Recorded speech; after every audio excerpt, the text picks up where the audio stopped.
Izin perkenalkan diri, nama saya Arswendo Ersadewa dari kelas PSTIB.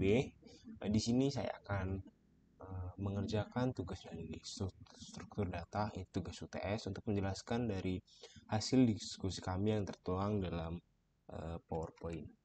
Jadi untuk yang pertama adalah modul 1 atau 1.1. Ya, jadi di modul ini menjelaskan tentang dasar-dasar dari pemrograman komputer. Jadi apa itu pemrograman komputer?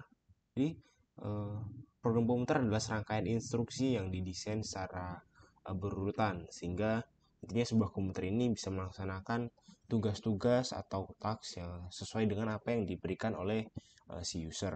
Dan untuk melakukan itu, komputer itu memiliki bahasanya sendiri yang disebut bahasa mesin.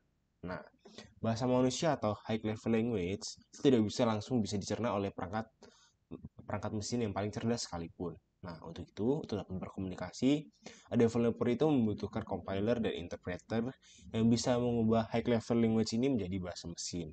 Nah, untuk selanjutnya kita akan mengenal apa itu compiler dan interpreter.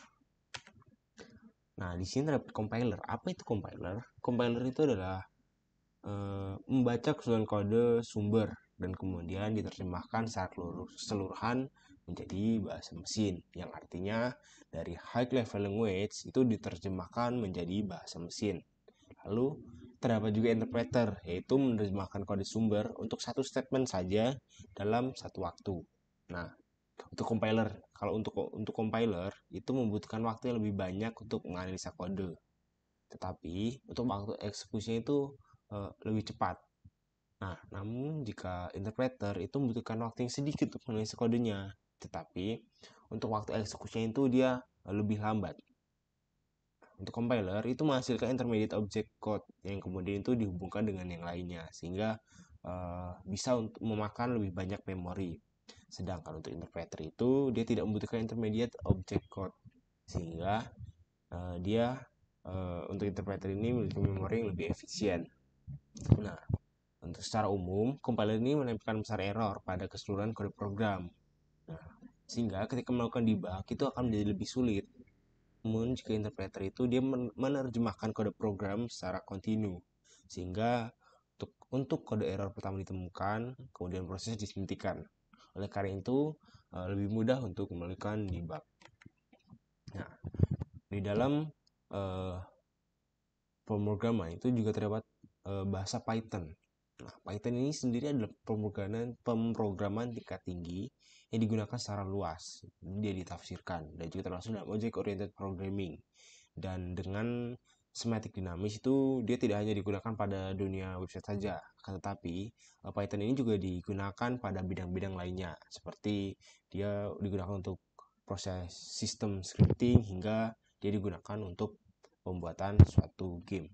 Nah, Python ini muncul dan pertama kali dikenalkan kepada publik itu pada tahun 1991 oleh seorang tokoh atau programmer komputer berkebangsaan Belanda yang bernama Guido van Rossum. Untuk selanjutnya kita akan membahas tentang kelebihan Python.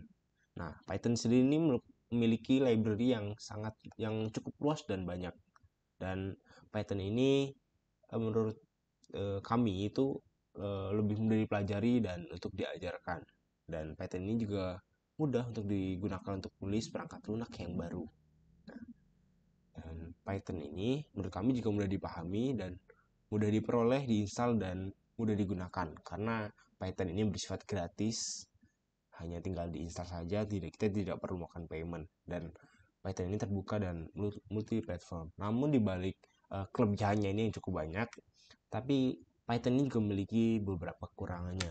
Nah, kekurangan dari bahasa Python ini, dia tidak cocok untuk digunakan untuk membuat aplikasi mobile. Dan juga eksekusi dari bahasa Python ini bisa dibilang cukup relatif lambat.